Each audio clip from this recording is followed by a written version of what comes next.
Good morning बच्चों, मैं जितेंद्र कुमार शर्मा स्वागत करता हूं आपका आज की कक्षा में। आज की कक्षा में बच्चों हम पढ़ने वाले हैं कक्षा 4 की पर्यावरण अध्ययन की पुस्तक अपना परिवेश का 8वां अध्याय, जिसका नाम है जंगल की बातें। प्यारे बच्चों, इस पाठ के 2 भाग हम पिछली कक्षाओं में पढ़ चुके हैं, जिनमें हमने जाना था जंगल की प्यारी सी रेल के बारे में, साथ ही साथ हमने पता किया था पालतू जानवरों के बारे में और जंगली जानवरों के बारे में। हमने महेश भैया के साथ मिलकर के और इतने सारे बच्चों जिनमें सेजल, तन्वी, प्रकाश, बंटी के साथ हम चले गए थे रणथंभौर घूमने, जहां हम मिले थे चिंकारा से, नीलगाय से और हम मिल पाए थे जंगली सुअरों से। और साथ ही साथ हमने जाना था उन सभी जानवरों की अलग अलग विशेषताओं को। प्यारे बच्चों, आज के इस भाग में हमने जहां पिछले भाग को ख़त्म किया था, यानी कि हम ने देखा था कि जो बच्चों की गाड़ी है वो रणथंभौर अभ्यारण्य में आगे बढ़ी जा रही थी। तो अब पता करते हैं कि उनकी गाड़ी कहाँ तक पहुँची और उन्होंने क्या क्या देखा। तो चलो बच्चों, आज के इस भाग में हम देखने वाले हैं बाघ दर्शन। देखो बच्चों, जो रणथंभौर अभ्यारण्य है वो बाघ के लिए प्रसिद्ध है, यानी वह बाघों के संरक्षण के लिए प्रसिद्ध है। तो बच्चों का भी मन हुआ कि हम चल रहे हैं रणथंभौर में, तो क्यों ना अब बाघ के दर्शन कर लिए जाएं। तो देखिए बच्चों, बंटी कहता है महेश भैया हमें बाघ कब नज़र आएगा, हम उसे देखना है। मतलब बच्चों ये होता है कि बंटी के मन में जिज्ञासा आती है कि महेश भैया हमने इतने सारे जानवर तो देख लिए, परंतु अभी तक हमने बाघ को नहीं देखा, हमें उसे तो देखना ही है। और फिर महेश भैया कहते हैं कि देखो आगे एक तालाब है, वहाँ बाघ पानी पीने आते हैं, वहाँ दिखाई दे सकते हैं। और यहाँ हम देख पा रहे हैं रणथंभौर अभ्यारण्य के उस तालाब को जो रणथंभौर अभ्यारण्य में बना हुआ है, और जो जंगल के सारे जीव हैं वो अपनी प्यास बुझाने के लिए इसी तालाब पे आते हैं। तो महेश भैया ने कहा कि अपने प्यास बुझाने के लिए, पानी पीने के लिए बाघ भी इस तालाब पे आएगा, तो हम उसे देख सकते हैं। फिर देखो आगे क्या होता है। रास्ते में बच्चों ने मोर, खरगोश, नेवला आदि कई जानवरों को देखा। ये तरह तरह के पशु पक्षी थे जिन्हें बच्चों ने रास्ते में आगे बढ़ते हुए देखा, जिनमें हम देख पाए मोर को। प्यारे बच्चों, मोर कितना रंगीन होता है, जब ये पंख फैला करके नाचता है तो सबके मन को मोह लेता है। आपको पता है मोर को हमारा राष्ट्रीय पक्षी घोषित किया गया है। और साथ ही साथ बच्चों उन्होंने देखा एक खरगोश को। खरगोश की ये विशेषता होती है कि वो उछल उछल कर, फुदक फुदक कर काफ़ी तेज गति से दौड़ सकता है। और बच्चों आगे उन्हें दिखाई देता है एक नेवला। नेवला के बारे में देखा होगा, सुना होगा ना आपने। कहा जाता है कि नेवले और सांप में जब लड़ाई होती है तो नेवला सांप पर भारी पड़ जाता है। तो देखो बच्चों, आपने अभ्यारण्य में पाए जाने वाले विभिन्न प्रकार के जो जीव जंतु हैं, जानवर हैं, उनकी सबकी अलग अलग विशेषताएं हैं। और जो महेश भैया हैं उन्होंने सभी बच्चों को इन सभी विशेषताओं से जानकारियाँ दे दी थी। बच्चों फिर क्या होता है, देखो बच्चों की गाड़ी धीरे धीरे आगे बढ़ती है, तभी घूमते हुए वे एक तालाब के किनारे पहुंच गए और काफ़ी देर उन्होंने इंतज़ार किया। किसका इंतज़ार किया? वो चाह रहे थे कि जैसे ही बाघ पानी पीने आएगा तो हम लोग उसे देख पाएंगे। अचानक महेश भैया ने सबको चुप रहने की सलाह दी। सबको महेश भैया ने ये कहा कि भाई सब के सब आप चुप हो जाइए। अब देखो महेश भैया क्या कहते हैं, सुनो बंदर और चिड़िया का शोर। बच्चों बंदर और चिड़िया का शोर ये अचानक कहाँ से आया?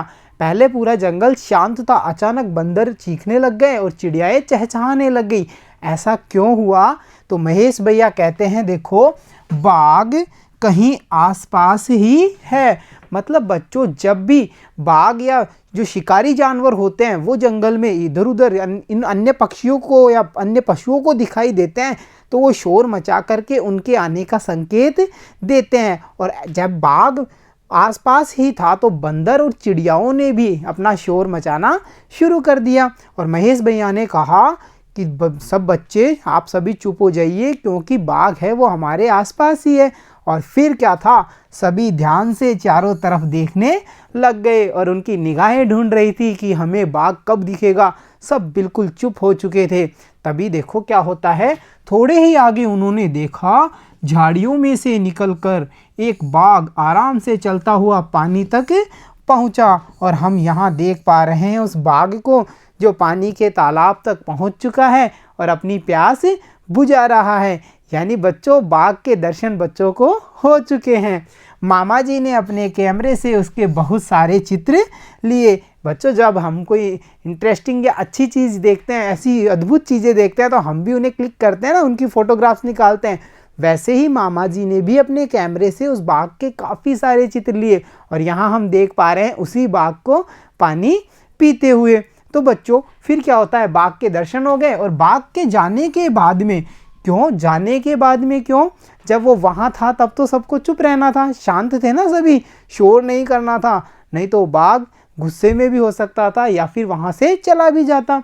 फिर देखो बाघ के जाने के बाद में महेश भैया ने बताया कि बाघ अक्सर अकेला ही रहता है। देखो बच्चों जैसा हमने देखा था चिंकारा की विशेषता है कि वो कई दिनों तक कम पानी की मात्रा प्राप्त होने पर भी रह सकता है। नीलगाय के बारे में हमने ये जाना था कि उसका शरीर हिरन और गाय की तरह होता है। बंदरों के बारे में हमें पता चला था कि वो झुंड में रहते हैं। वैसे ही बच्चों जो बाघ हैं वो अक्सर अकेले ही रहते हैं, जबकि जो बाघिन होती है वह अपने बच्चों को 1-1.5 वर्ष तक अपने साथ ही रखती है। तो बच्चों हमें यहाँ पता चल पा रही है बाघ की विशेषताएं और बाघिन की विशेषताएं। साथ ही साथ देखो जब बाघिन अपने बच्चों को अपने साथ रखती है तो वो इस 1 से 1.5 वर्ष की अवधि में करती क्या है, उन्हें क्या क्या सिखाती है वो देखिए। वह उन्हें आवाज़ें पहचानना, शिकार करना, झपट्टा मारना आदि सिखाती है। मतलब ये सब वो कहते हैं ना, हम उनको ट्रेनिंग देती है, प्रशिक्षण देती है किन किन चीज़ों का, कि बच्चे तरह तरह की आवाज़ों को पहचान सकें, शिकार कर सकें और झपट्टा मारना, ये सब की जो प्रशिक्षण है ये सब चीज़ें उन्हें बाघिन सिखाती है। और फिर देखो साथ ही साथ आपको ये भी पता होना चाहिए जो बाघ हैं इनकी सूंघने की शक्ति बहुत ही तेज होती है। और वह सबसे बड़ी बात ये भी है बच्चों कि जो बाघ होते हैं उन्हें रात्रि के अंधेरे में भी दिखाई देता है। जब अंधेरा होता है तो हम देख नहीं पाते हैं, परंतु बाघ की दृष्टि ऐसी होती है, उसकी नज़र इतनी तेज़ होती है बच्चों कि उसे रात के अंधेरे में भी दिखाई देता है। तो बच्चों महेश भैया ने सभी बच्चों को बाघ के बारे में इतनी सारी जानकारियाँ दी। कौन कौन सी जानकारियाँ एक बार फिर देखते हैं हम। जैसे बाघ अक्सर अकेला ही रहता है, जबकि बाघिन अपने बच्चों को 1 से 1.5 वर्ष तक अपने साथ रखती है। इस अवधि के दौरान बाघिन क्या करती है, उन्हें शिकार करना, झपट्टा मारना और साथ ही साथ हमने देखा था ना आवाज़ें पहचानना जैसी जो क्रियाएं हैं वो सब चीज़ें उन्हें सिखाती है।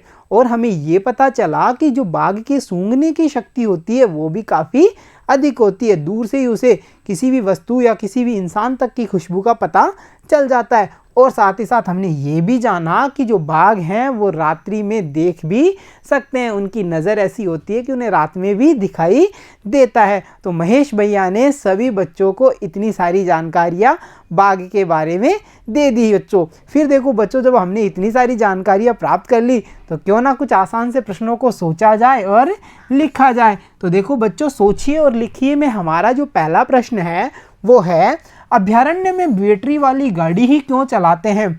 बच्चों जब हमने रणथंभौर अभ्यारण्य में प्रवेश किया था तो हमें पता चला था ना कि वहाँ तो केवल बैटरी वाली गाड़ियाँ ही चलती हैं। तो यहाँ प्रश्न में हमसे पूछा है कि अभ्यारण्य में बैटरी वाली गाड़ी ही क्यों चलाते हैं। तो देखो इसका उत्तर हम कैसे लिखेंगे। इसके उत्तर में हम लिखेंगे बैटरी वाली गाड़ियाँ ना तो प्रदूषण फैलाती हैं क्योंकि उनमें धुआं नहीं निकलता, दूसरी बात ये कि जो बैटरी वाली गाड़ियां हैं वो शोर भी नहीं करती। इससे क्या होता है, इससे जो जानवर हैं अभ्यारण्य के उन्हें अपना प्राकृतिक परिवेश में रहने का ही अनुभव होता है। मतलब उन्हें किसी भी प्रकार की कोई विघ्न या डिस्टर्ब नहीं उत्पन्न होता, वो आराम से अपने अभ्यारण्य में रह पाते हैं। इसीलिए अभ्यारण्य में बैटरी वाली गाड़ियों को ही चलाया जाता है। तो अगले प्रश्न पे देखते हैं। अगला प्रश्न है, बाघ को देखकर बंदर व चिड़िया शोर क्यों मचाते हैं। बच्चों जैसा हमने देखा था और महेश भैया ने भी बताया था कि देखो आप सभी शांत हो जाइए क्योंकि आसपास बाघ है। कैसे पता चला, बंदर और चिड़ियाएं शोर मचा रही हैं। जब महेश भैया ने ये पता किया कि बंदर और चिड़ियाएं शोर मचा रही हैं मतलब बाघ आसपास है, तो हमें यहाँ प्रश्न में पूछा है कि बाघ को देख करके बंदर व चिड़ियाएं शोर क्यों मचाते हैं। बच्चों अनजान खतरे को देख करके हर व्यक्ति हो, चाहे वो इंसान हो चाहे वो जानवर हो, वो सजग हो जाता है तथा कोशिश करता है कि वो खतरा कैसे ना कैसे टल जाए। तो इनके शोर मचाने के कारणों को हम कई प्रकार से समझ सकते हैं। जैसे ये शोर क्यों मचा रहे हैं? ये शोर मचा रहे हैं अन्य जानवरों को सजग करने के लिए, या फिर यह भी हो सकता है कि ये शोर मचा करके आने वाले जानवर को ये एहसास करा देते हैं कि हमने आपको देख लिया है, आप हमें नुकसान नहीं पहुंचा सकते। तो बच्चों हम यहाँ इसका आंसर में कैसे लिखेंगे?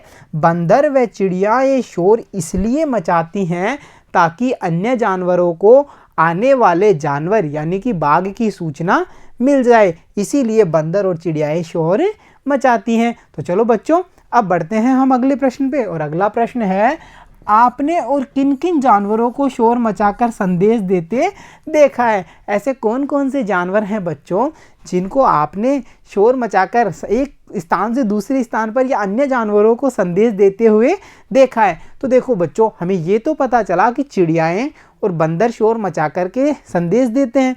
इसके अलावा देखो बच्चों, आपने देखा होगा कुत्ते भी रात को या किसी भी समय भौंक करके अपने संदेश को पहुंचाते हैं। जब भी कोई वो अन्य किसी दूसरे कुत्ते को देखते हैं या अनजान आदमी को देखते हैं तो वो चिल्लाकर या शोर मचा करके ही संदेश देते हैं कि अनजान व्यक्ति या अनजान जानवर आ चुका है। इसके अलावा बच्चों, आपने देखा होगा गाय भी शोर मचाकर संदेश देती है। गाय के रंभाने की जो आवाज़ होती है उससे हमें पता चलता है कि गाय को कोई ना कोई आवश्यकता है, या उसका बछड़ा जब उससे दूर चला जाता है तो वो उसे पुकारने के लिए शोर मचाती है। तो बच्चों यहाँ हम लिख सकते हैं चिड़ियाएँ, बंदर, कुत्ते और गाय आदि ऐसे जानवर हैं जो शोर मचाकर संदेश देते हैं। तो चलो बच्चों अब देखते हैं अगला प्रश्न, और अगला प्रश्न है, बाघिन के बच्चे अपनी माँ से क्या क्या बातें सीखते होंगे?